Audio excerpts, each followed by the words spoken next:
The first warning sign wasn't a gut feeling. It wasn't some dramatic moment where music should have started playing in the background and my instincts kicked in. It was smaller than that. Quieter. Almost boring. It was a line item on a bank statement. I was sitting at the kitchen table on a Tuesday night, doing what I always do at the end of the month, going through our joint account. Megan hated dealing with finances. She always said numbers stressed her out, so that became my thing. I paid the mortgage, utilities, car note, insurance. I kept us steady. That night felt normal. Too normal. The dishwasher hummed in the background. The TV was playing something in the living room that neither of us was really watching. Megan was upstairs, finishing a presentation. Or at least that's what she'd said when she carried her laptop up after dinner. I was halfway through reconciling our credit card when I saw it. 2 nights. Boutique Hotel. Madison, Wisconsin. Late check-in. 11:47 p.m. Reservation under Megan Hayes. I blinked. Madison. That was the same week she told me she had corporate training. The same week she said it ran late and she stayed at her cousin Danielle's place because it was closer to the office hub. I remember scrolling up and down the transaction history like it might rearrange itself into something innocent. But it didn't. The charge was clean. Processed. Paid. It wasn't pending. It wasn't fraud flagged. It wasn't reimbursed by her company. It just sat there. I didn't feel rage. I didn't even feel panic. I felt confused. Because if there was a simple explanation, she would have mentioned it, right? If it was a work error, she'd have laughed about it already. If it was a corporate booking mix-up, HR would have handled it. Instead, there was silence. I closed the laptop halfway and just sat there staring at the wood grain of the table. 10 years of marriage ran through my mind in flashes. Vacations, fights, holidays, late-night takeout. The way she used to fall asleep with her hand on my chest like she was anchoring herself to me. You don't jump from that to betrayal because of one charge. So I told myself I was overthinking. I reopened the laptop. I double-checked the dates. They matched exactly with the 2 nights she wasn't home. I checked Danielle's Instagram. She'd posted pictures that week. Girls' night at home, wine glasses, a Netflix binge. No Megan in sight. Still, I didn't want to accuse her of anything. I didn't want to be the insecure husband digging through digital breadcrumbs looking for proof of something that might not even exist. So when Megan came downstairs around 9:30, looking tired but put together, I decided to keep it simple. She walked into the kitchen, grabbed a bottle of water, and leaned against the counter. Long day? I asked. Exhausting, she sighed. If I hear the word synergy one more time, I'm quitting. I gave her a small smile. Sounds about right. I turned the laptop toward her casually, like it was nothing. Hey, quick question, I said. Did your company mess up an expense report or something? There's a hotel charge in Madison under your name from last week. She didn't look at the screen, not even a glance. Instead, she straightened slightly. What? There's just a charge for 2 nights at some boutique place. I figured maybe it was supposed to be billed to the company. That's when the air shifted. She didn't step closer to see it. She didn't ask what hotel.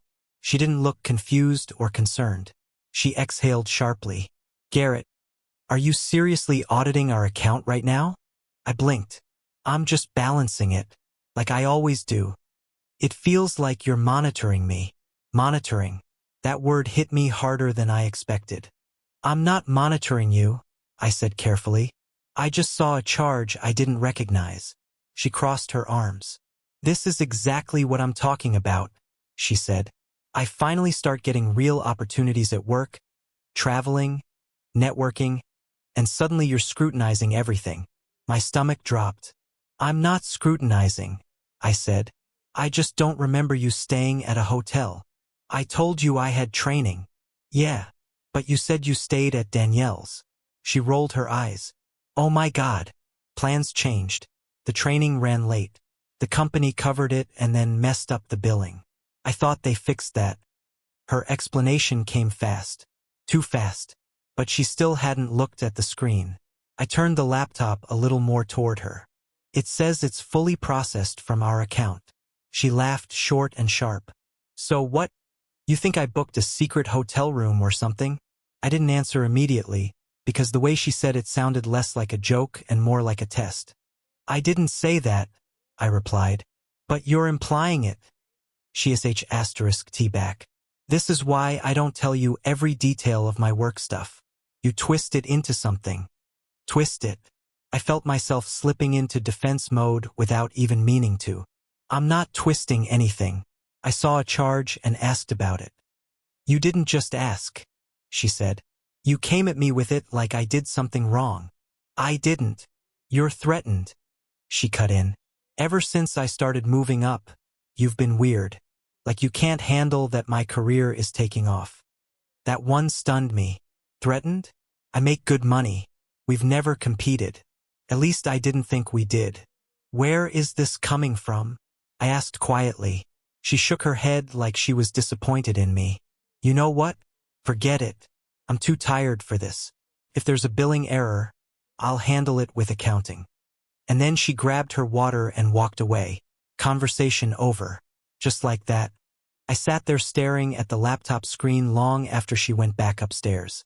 She never asked which hotel it was. She never asked how much. She never said, "That's weird." She just reframed it. Suddenly, I wasn't a husband asking about shared finances. I was insecure, controlling, threatened by her success. And the worst part? For a few minutes, I believed her. I closed the laptop and leaned back in my chair, running a hand over my face. Maybe I was overreacting.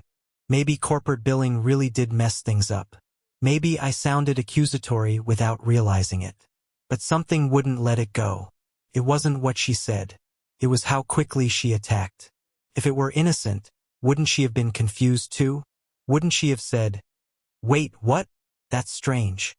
Instead, she went straight to character assassination. Monitoring, threatened, controlling. Those aren't defensive words. Those are redirecting words. That night, she came to bed later than usual. I pretended to be asleep.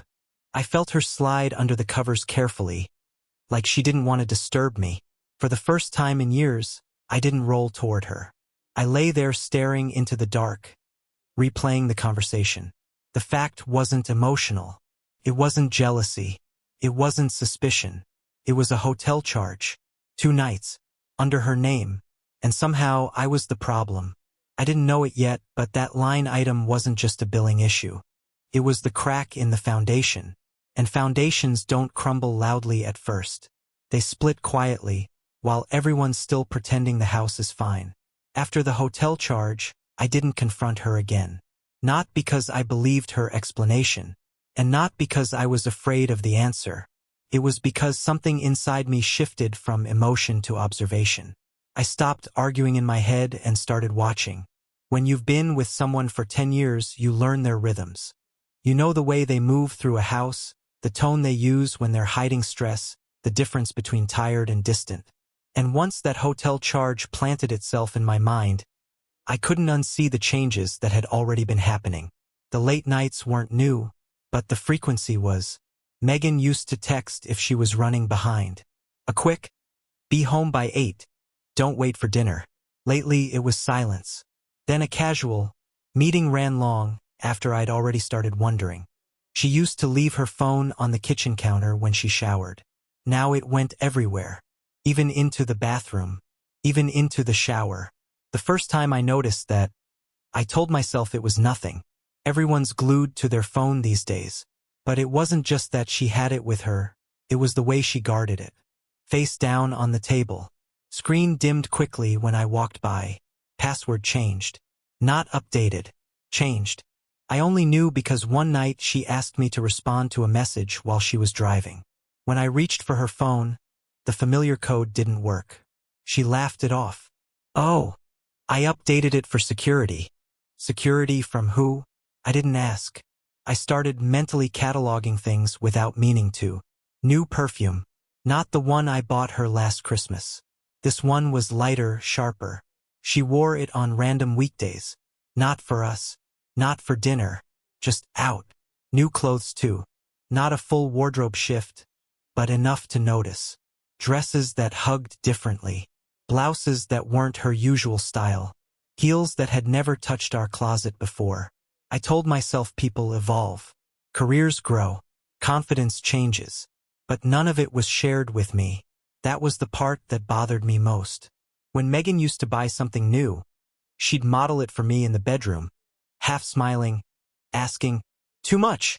Now she'd just appear ready to go, already dressed, already distant. Conversations at home changed too. They became efficient, transactional. "Did you pay the water bill?" "Yeah." "Cool. How was your day?" "Busy." "Same." There were no stories anymore. No random office drama. No impressions of coworkers. No venting about Karen from HR. Just summaries. And then there were the girls' nights. They used to include details. Photos. Tagged stories. Group selfies with Cassie and the rest of her circle. Lately, nothing. No pictures. No names. Just going out with the girls. Don't wait up. And when she came home, she didn't smell like wine and laughter. She smelled composed, like she'd rehearsed the night. I started replaying specific moments in my head. The time she snapped at me for asking when she'd be back. The way she'd flinch just slightly if I walked into a room while she was texting. The way she'd step onto the patio to take calls. And then there was Cassie. Cassie had practically lived in our house for years. Best friends since college. Holidays together. Random Tuesday wine nights. Then suddenly, she stopped coming over. Not gradually. Abruptly. No more spontaneous visits. No more Sunday brunches at our place. No more late-night girl talk that I pretended not to overhear. When I asked Megan about it once, she shrugged. "Cassie's busy." That was it. Busy. Cassie, who used to show up unannounced with takeout. Cassie, who once called me to help pick out Megan's anniversary gift. Gone. It didn't feel like coincidence. Felt like removal. Like someone clearing witnesses from a scene. One night, about a week after the hotel charge, I found myself standing in the hallway outside our bedroom, listening. Not intentionally. I had walked upstairs to grab something and heard her voice inside. Soft. Low. I assumed she was on a work call. But there was something different about her tone. Lighter. Playful. A version of her I hadn't heard directed at me in months. I didn't catch words. Just the cadence. The way she said, "Stop." In a way that didn't mean stop. I stepped back before the floor creaked. My chest felt tight, but I didn't confront her. Instead, I went back downstairs and sat on the couch in the dark. I started replaying our past few months like game footage. Her birthday dinner where she seemed distracted. The work trip she insisted I didn't need to drive her to the airport for. The sudden gym membership she never used to talk about but always seemed to leave for. It wasn't one giant red flag. It was 1,000 paper cuts, each small enough to ignore on its own. Together, they formed a pattern. And the more I paid attention, the clearer it became. Megan wasn't just busy. She was compartmentalizing. There was work Megan. There was home Megan. And somewhere in between was a version of her I no longer had access to. The night it fully clicked wasn't dramatic. She came home around 10:15. I was sitting at the kitchen island pretending to scroll through emails. She walked in, heels in hand, hair slightly loose. "Hey," she said casually. "Hey, how was your night?" "Quiet." She nodded and moved past me toward the stairs. As she passed, her phone buzzed. Just once. A single vibration. She didn't check it immediately. She waited until she reached the bottom step. Then she glanced down at the screen and smiled. Not a polite smile. Not a tired one. Private one. Small. Int asterisk mate. Gone in a second. But I saw it. And that was when the suspicion stopped being abstract. It wasn't about the hotel anymore. It wasn't about passwords. It was about energy. She was giving something to someone. Something she used to give me. And she wasn't even aware I could see the absence of it. I didn't sleep that night. I lay there staring at the ceiling, listening to her breathing beside me. Steady, calm, unburdened. Meanwhile, my mind was reconstructing months of behavior I dismissed as stress, ambition, independence. It wasn't independence. It was secrecy. And the scariest part wasn't the possibility that she was cheating. It was realizing that if she'd been doing it long enough to become good at it. Careful, strategic, comfortable. By the time the sun came up, I wasn't angry. I was alert. The hotel charge was a fact. Everything else was context. And context has a way of turning doubt into certainty.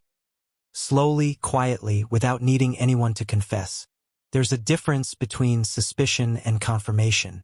Suspicion keeps you up at night. Confirmation changes who you are. I didn't go looking for proof right away. For a few days, I lived in that strange in-between space where you know something is wrong but you're not ready to make it real. As long as I didn't have hard evidence, there was still a version of my life where I was just overthinking. But eventually, curiosity turns into self-protection. The opportunity came on a Sunday afternoon. Megan was out running errands. That phrase had started covering a lot of unexplained time. I stayed home, pretending to watch a game I couldn't focus on. My mind kept circling back to the hotel charge, the phone, the smile at the staircase. Then I remembered something. Years ago, before we upgraded everything, Megan used to sync her email to an old tablet we kept in the guest room drawer. We hadn't used it in forever. I wasn't even sure it still worked. I told myself I was just checking something harmless. Maybe she'd forwarded work receipts. Maybe there really was an expense report correction. That's how I justified walking upstairs. The tablet still turned on. Slow, lagging, but alive. When the home screen loaded, I felt my pulse in my throat. Her email was still logged in. No password prompt. No new security check. Just access. For a second, I almost powered it off. I stood there staring at the inbox like it might explode. Then I scrolled. Most of it was normal. Work threads, calendar invites, corporate jargon. Nothing unusual. Until I searched the name of the hotel. There it was. Booking confirmation. 2 nights. Same dates as the charge. Late check-in requested. Room preference. King suite. I swallowed hard. There was no mention of corporate billing. No reimbursement form attached. No HR contact copied. Just a direct confirmation addressed to her personal email. I kept scrolling. Then I searched for Madison. More emails surfaced.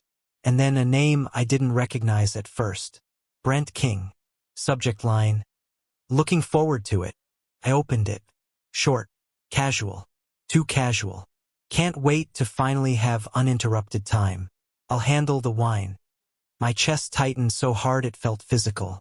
I clicked the next message in the thread. Her response. About time. And don't forget what I told you last time. I'm not sharing the pillows. There it was. Not flirtation. Not emotional ambiguity. Logistics. I felt my hands start to shake. But I kept going. More messages. Meeting times. Private jokes. Inside references I didn't understand. And then photos. Not explicit. Not graphic. But unmistakable. A hotel room mirror selfie. Her reflection behind him. Both of them smiling like this was normal. Like this was theirs. I zoomed in. The bedding matched the confirmation email. The lamp in the corner matched the hotel website. This wasn't a misunderstanding. This wasn't insecurity. This was a double life. I sat on the edge of the guest bed staring at that screen, feeling like the air had been ket out of my lungs. Every defense mechanism I'd given her collapsed at once. It wasn't a billing error. It wasn't corporate confusion. It wasn't me being threatened. It was deliberate, carefully planned, maintained. I scrolled further down the thread. And that's when something inside me broke. She wasn't just meeting him. She was mocking me. In one message to him, she wrote, "Garrett thinks I'm at Danielle's. He's so predictable." Predictable. I kept reading even though I didn't want to. Another message, this one to a friend, forwarded from the same account. "It's not like I'm losing anything. He's safe, comfortable. But Brent, that's different. Safe, comfortable, like I was furniture." And then the one that cut deeper than I expected. "He's awful in bed. I don't even know how I stayed this long." I stopped breathing for a second. That wasn't frustration. That wasn't confusion. That was humiliation, reduced to a punchline in someone else's secret narrative. I set the tablet down on the bed and stood up too fast, pacing the room like movement might burn the words out of my head. It's one thing to imagine your spouse cheating. It's another to read them dismantle you as a person while doing it. This wasn't a one-time lapse in judgment. The thread went back months, carefully spaced, coordinated trips, strategic excuses, calendar alignment. She'd built this around our marriage like scaffolding, and I never saw it. I thought about confronting her right then, calling her, driving to wherever she was and throwing the tablet in front of her. But something colder took over. If she could live this way for months, smiling at me over dinner while planning hotel weekends, then emotional confrontation wouldn't do anything. She'd already proven she could lie without flinching. I needed to think differently. I went back to the tablet and started taking pictures of the screen with my phone. Every email, every confirmation, every date, metadata included. I checked the attachments. One file labeled Q3 marketing projection. It wasn't marketing. It was a receipt. Dinner. Room service. Charged to a corporate account. My stomach turned again. This wasn't just betrayal. It was misuse. Expenses categorized under vague labels. Client engagement.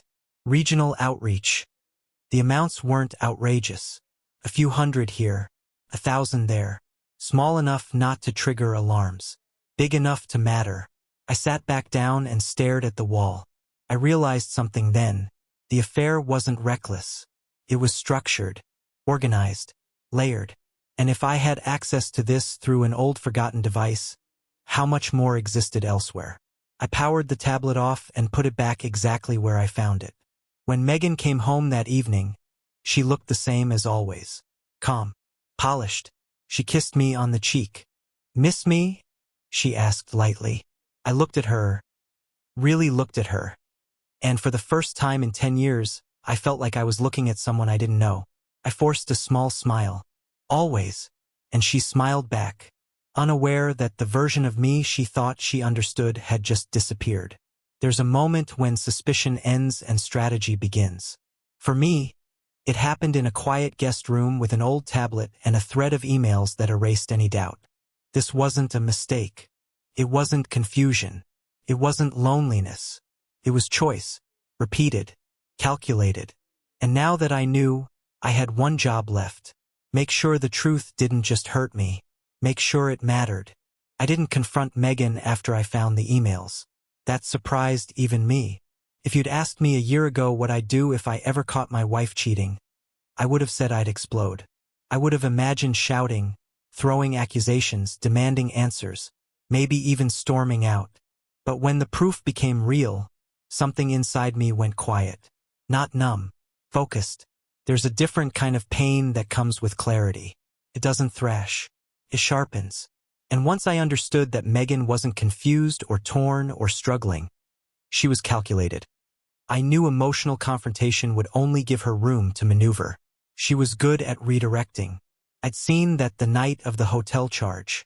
So instead of reacting, I started preparing. The first thing I did was organize everything I had. Dates, charges, hotel confirmations, email screensh *TS, metadata showing timestamps and IP activity. I created a folder on a private cloud account she didn't know existed. I labeled it something generic, buried under old tax documents.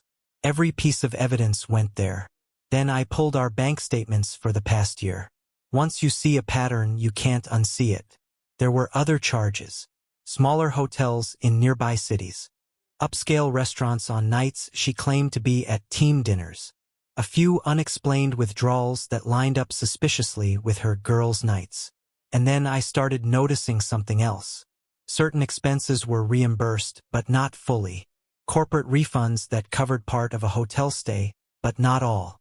Which meant either Brent was splitting costs with her, or they were both dipping into company budgets. That thought sat heavy in my chest.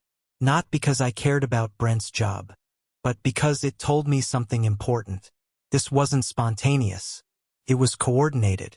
I didn't sleep much that week. Not because I was spiraling, but because my brain wouldn't stop mapping timelines. I replayed conversations with new context. Every time she accused me of being insecure. Every time she implied I was threatened by her career. Every time she rolled her eyes when I asked a basic question. It wasn't defensiveness. It was preemptive framing. If I ever did discover the truth, she'd already planted the narrative. Controlling husband, emotionally distant, threatened by her success. That realization changed everything. Because suddenly this wasn't just an affair. It was groundwork. And that's when Cassie entered my thoughts. Cassie hadn't disappeared randomly. She'd been erased. Best friends don't just stop showing up unless there's a reason.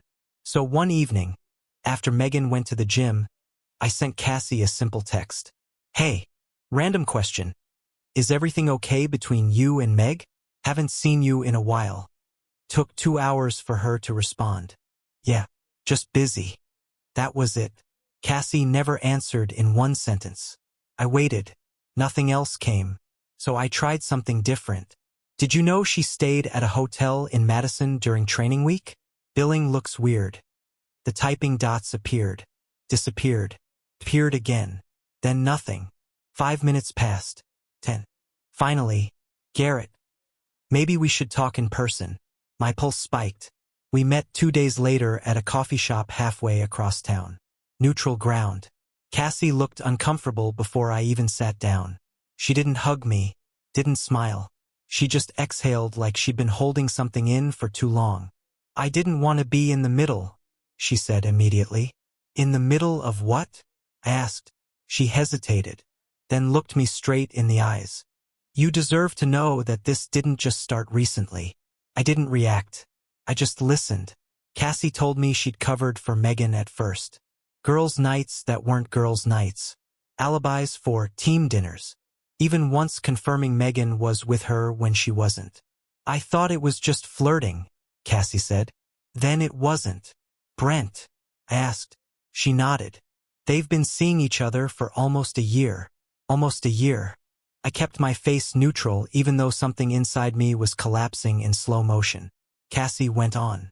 At first, she said she was confused. That she loved you but felt stuck. Then it turned into planning. Planning what? An exit. The word landed heavier than the rest. She's been talking to a lawyer, Cassie said quietly. Not officially filing. Just preparing. She's building a narrative. My throat went dry. What narrative? That you're controlling. That you don't support her career. That you make her feel small. It was almost impressive. The foresight. The insulation. She said if things blew up, she'd position it as emotional neglect.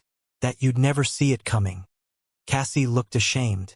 I didn't realize how serious it was until she started talking about finances. About making sure certain accounts looked a certain way. My mind snapped into focus again. What do you mean? She mentioned documenting arguments, saving texts, making you look unstable if it came to that. I sat back in my chair slowly. The hotel wasn't the only double life. She wasn't just cheating. She was constructing a story. One where she wasn't the villain. One where I was the problem. And suddenly all those redirected accusations made sense. She wasn't just defending herself. She was rehearsing. Cassie reached into her bag and slid something across the table. Printed screensh *TS. Group chat messages. Megan telling Cassie to delete old threads. Megan joking about securing her landing. One message stood out. I just need to make sure Garrett doesn't flip the script. He can't get ahead of this. I felt something unfamiliar settle into my chest. Not rage. Not heartbreak. Resolve. If she thought I was predictable, she miscalculated. Cassie looked at me carefully. I'm not proud of helping her cover, she said. But this went too far. I nodded once. Thank you. We didn't talk much more after that. When I got back in my car, I didn't feel devastated. I felt clear. This wasn't just infidelity. It was strategy. And if Megan was planning a clean exit built on distortion, then she'd underestimated one thing. I now had proof of more than an affair. I had evidence of intent. That night, Megan came home cheerful. She kissed me on the cheek like nothing in the world was wrong. And for the first time I saw it for what it was. Not guilt. Not confusion. Performance. She thought she was 10 steps ahead. But she didn't know I'd stopped playing defense. And I wasn't going to confront her. Not yet. Because if she wanted to build a narrative, I was going to let her. Right up until the moment the truth dismantled it. Quietly. Publicly. Completely. Up until that point, I thought the worst part was the betrayal. The hotel rooms. The messages. The way she reduced me to a joke in someone else's inbox. But betrayal, as devastating as it is still personal. It's emotional. It lives inside a marriage. What I uncovered next went beyond us. It started with one small detail Cassie mentioned almost casually. She said Brent was useful, Cassie had told me. Not just emotionally, career-wise. At the time, I thought she meant networking, influence, climbing the ladder. I didn't realize she meant something else. That night, after Megan fell asleep, I went back to the financial records I'd been quietly organizing. Not just our personal accounts, the reimbursements she'd claimed from work. She'd once shown me how her expense reports worked. Marketing budgets, client engagement funds, corporate travel allocations. I'd never paid attention before. Now I did. I pulled the receipts attached to her emails again. The ones labeled Q3 Outreach and Regional Engagement. The formatting was consistent. Too consistent. The same generic description. The same vague categorization. I compared the dates to the hotel stays I already knew about. They overlapped. Not always exactly, but close enough. Then I noticed something else. Certain invoices were split. Half reimbursed by the company. Half paid from our joint account. That didn't make sense. If it was legitimate corporate travel, it should have been fully covered. If it was personal, it shouldn't have been reimbursed at all. Unless the personal and the professional were deliberately blurred. I opened a spreadsheet and started mapping it out. Hotel in Madison. Partially reimbursed under client retention. Restaurant downtown. Categorized as brand partnership. Wine purchase. Listed as event supplies. The amounts weren't outrageous. A few hundred here. 800 there. 1,200 for a weekend suite. Small enough to avoid triggering audits. But consistent. Patterned. Systematic. I leaned back in my chair and stared at the screen. This wasn't sloppy. This was structured. And if Megan was doing this alone, it would have been reckless. But she wasn't alone. Brent King, financial director, the man approving budgets. Suddenly the puzzle pieces aligned. He wasn't just a fling. He was access. I felt a different kind of anger rise in me, not the hot, emotional kind. The cold one. Because cheating is selfish. But misusing corporate funds? That's calculated. I went back through Brent's email thread. Buried in one exchange was something subtle but telling. Make sure you tag it under the outreach column. We'll balance it in Q4. Balance it. Not justify it. Balance it. Another message. Don't worry. No one audits under 2K unless it's flagged. I stared at that line for a long time. This wasn't two people caught up in passion. This was coordination. They weren't just meeting in hotels. They were funding it. Through the company. Through strategic mislabeling. Through a system that relied on no one looking too closely. And that's when the weight of it truly hit me. If exposed, this wouldn't just end a marriage. Could end careers. Maybe worse. I closed my laptop and walked to the kitchen, pouring myself a glass of water I didn't need. Megan slept peacefully upstairs. Peacefully. While I stood in the dark realizing my wife wasn't just living a double life. She was running a quiet scheme. The next morning I tested something. Over breakfast, I asked casually, "How strict are audits at your company?" She didn't hesitate. Pretty structured. Why? Just curious. I saw some article about expense fraud. She shrugged. That stuff only happens when people get greedy. And even then, it's hard to prove unless it's obvious. Hard to prove. She said it so easily, so confidently. I nodded like it was just small talk. But inside, something crystallized. She didn't think she'd get caught. Not by the company. Not by me. That evening, I did something I hadn't done before. I researched her company's reporting structure. Anonymous Ethics Hotline. Internal Audit Division. Financial Compliance Board. All separate from her department. All insulated from Brent's direct influence. I wasn't ready to use any of it. Not yet. But I needed to understand the scope. Because this was no longer about revenge. It was about leverage. If Megan was preparing to frame me as unstable in a divorce, documenting arguments, shaping narratives, then the truth about her financial misconduct wasn't just moral high ground. It was protection. I printed everything, created duplicates, stored them in a safety deposit box I opened under my name alone. Not because I planned to detonate everything, but because once you know someone is capable of calculated deception, you don't assume they'll stop at infidelity. I thought back to the message Cassie showed me. He can't get ahead of this. Megan believed she was orchestrating the ending, controlling the timing, controlling the story, but she'd underestimated one thing. She assumed I'd react emotionally, explode, confront. She didn't account for patience, for documentation, for the fact that I could play the long game too. That night, she came home glowing, talking about a big upcoming presentation. I watched her move through the house like she owned the future, confident, untouchable, and I realized something almost ironic. She'd gotten comfortable, not just in the affair, in the system. Comfort breeds carelessness, and carelessness leaves trails. I wasn't going to storm into her office or send anonymous emails in a fit of rage. That would be predictable. Instead, I waited, I gathered, I verified, because if the truth was going to come out, it needed to do more than hurt. It needed to dismantle the version of reality she was constructing. By the end of that week, I understood the full scope. This wasn't just cheating. It wasn't even just fraud. It was a partnership built on secrecy, manipulation, and shared risk. And partnerships like that don't survive pressure, especially when self-preservation kicks in. Brent would protect himself. Megan would protect herself. And when the time came, they'd turn on each other. I didn't have to create chaos. I just had to introduce truth into the room. And truth, when documented properly, has a way of doing the rest on its own. Megan's big corporate event was supposed to be her moment. Senior leadership, partners, Brent at her side like everything was untouchable.